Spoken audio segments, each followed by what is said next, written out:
Hi YouTube! Today I wanted to talk to you about a subject that's near and dear to my heart, sexuality.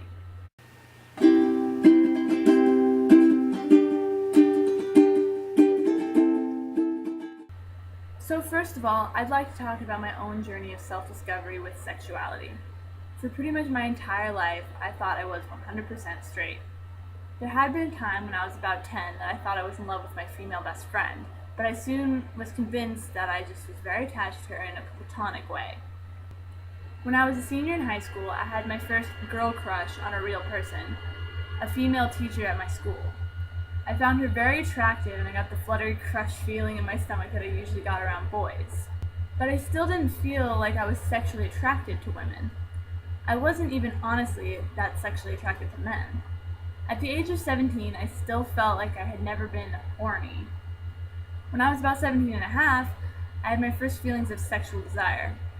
I was horny for the first time, basically. After I started allowing myself to feel sexual desire, which included a lot of self-hatred at first about the idea of masturbation, I started to realize that I was sexually attracted to certain women as much as I was attracted to men. Still, I didn't think that I could ever want to be with a woman. By the time I was a freshman in college, I was having a lot of anxiety and doubt about my sexual orientation. I had always thought that I was straight, and yet I felt like I was having sexual and romantic feelings for women all the time. I was like, damn, why am I attracted to boobs? I was still feeling attraction to men too, but it was disconcerting to me to realize that maybe I didn't just have a couple of girl crushes, I might actually be attracted to women. In November of 2012, I came out as bisexual. This was following a long period of months where I had anxiety and depression about my orientation, and I spent a lot of time being confused and not liking myself.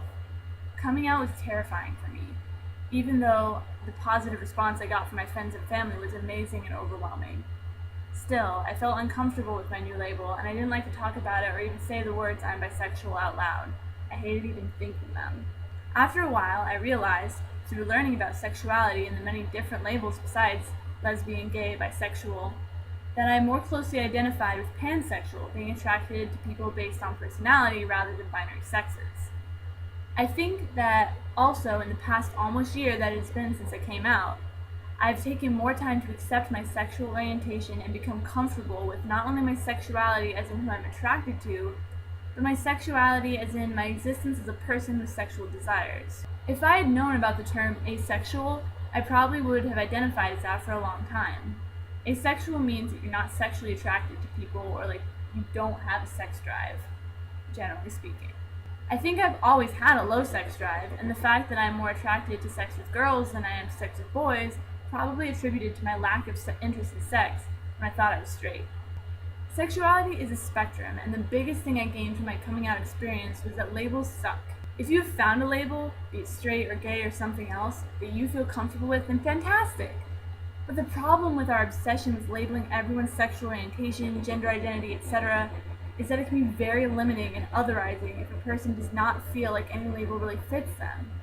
The reason I didn't feel comfortable with my sexuality even after I came out is because the term bisexual still didn't feel right. Pansexual does feel right to me, but a lot of the time, I just try to avoid labels altogether, because if I was going to be really specific, I'd say I'm a pan-romantic with pansexual tendencies but leaning more towards homosexuality, and that's just confusing and complicated. A lot of people feel that their romantic preferences aren't the exact same as their sexual preferences. I feel that way, obviously. When people want to label someone with a word like straight or gay or bi, that's seriously limiting the way a person might feel that their sexual and romantic attraction can be expressed. As a society, we get so freaked out for some reason if someone doesn't fit into one of the accepted labels for sexuality or gender. But the thing is, we made all of those terms up. Sexuality, gender, expression, orientation all exist on a spectrum, and everyone is in a different place on that spectrum. There are so many possibilities for how a person identifies, we can't come up with a term for them all. Some people feel really comfortable with a label, and it's great if you're one of them. But don't be weirded out if someone else prefers not to choose a label. Unless you are interested in dating or having sex with a person, their sexual or romantic orientation really doesn't affect you at all, and you shouldn't worry about it. Long story short, sexuality is a complex thing, and if you're still in the process of figuring yours out, it's totally okay. It can take a long time. Some people figure it out faster than others. But if you approach it with the view that you don't need to get a label as your endgame, then things will be a lot easier. A couple other quick things while I'm talking to you.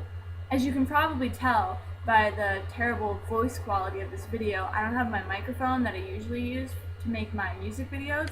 So I haven't been posting videos, but I have been writing new songs, and they're all on my SoundCloud, which there's a link to on my YouTube channel, and I'll also post it in the description below.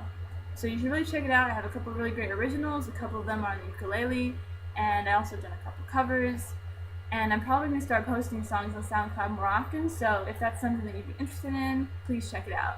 And if you're interested in me talking more about this kind of stuff, or just vlogging in general, let me know, because it's something I'd really like to continue doing in the future. So I like talking about this kind of stuff, and I think it would be fun. So anyway, I will see you around the internet later.